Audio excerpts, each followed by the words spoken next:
നവീകരിച്ച പോട്ട ഗ്രാമീണ വായനശാലയുടെ ഉദ്ഘാടനം ആഗസ്റ്റ് 15 നടത്തുമെന്ന് ഭാരവാഹികൾ വാർത്താസമ്മേളനത്തിൽ അറിയിച്ചു. കഴിഞ്ഞ 78 വർഷമായി പോട്ടയിൽ പ്രവർത്തിച്ചു വരുന്ന പോട്ട ഗ്രാമീണ വായനശാല ഡിജിറ്റലൈസ് ചെയ്ത് നവീകരിച്ച് പുതിയ വായന മുറിയിലേക്ക് പ്രവേശിക്കുന്നതിൻ്റെ ഉദ്ഘാടനം 2025 ആഗസ്റ്റ് 15 വൈകിട്ട് 5 മണിക്ക് സനീഷ് കുമാർ ജോസഫ് MLA നിർവഹിക്കും.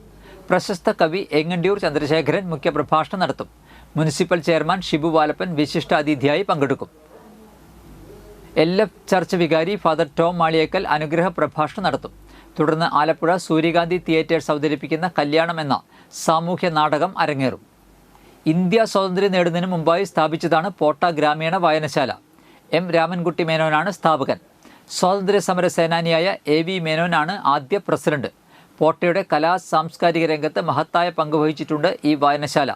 മുൻ മുനിസിപ്പൽ ചെയർമാൻമാരായ CI George, MT Kochappu master എന്നിവരെ കൂടാതെ EV Sundaran master, Sankarankutty master Mullassery, VL Johnson, Pankajakshan Uppath എന്നിങ്ങനെ നിരവധി പേർ വായനശാലയുടെ കർമ്മമണ്ഡലത്തിൽ പ്രവർത്തിച്ചിട്ടുണ്ടെന്ന് വത്സൻ ചമ്പക്കര, പോൾസൺ മേലേപ്പുറം, ലൈജൻ KL, അനീഷ ബിജിത്ത്, അമൃത ലൈജൻ എന്നിവർ പത്രസമ്മേളനത്തിൽ അറിയിച്ചു.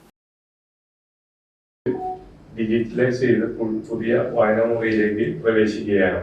ഇതിന്റെ ഉദ്ഘാടനം ഈ വരുന്ന ഓഗസ്റ്റ് 15 വൈകിട്ട് 5 മണിക്ക് പോട്ട പള്ളി പാരിഷ് വെച്ച് ബഹുമാനപ്പെട്ട ചാലക്കുടി MLA ശ്രീ സനീഷ് കുമാർ ജോസഫ് അവർ നിർവഹിക്കുകയാണ്. പ്രശസ്ത കവി എങ്ങണ്ടിയൂർ ചന്ദ്രശേഖരൻ മുഖ്യപ്രഭാഷണം നടത്തും. മുനിസിപ്പൽ ചെയർമാൻ ശ്രീ ഷിബു വാലപ്പൻ വിശിഷ്ട അതിഥിയായി പങ്കെടുക്കും.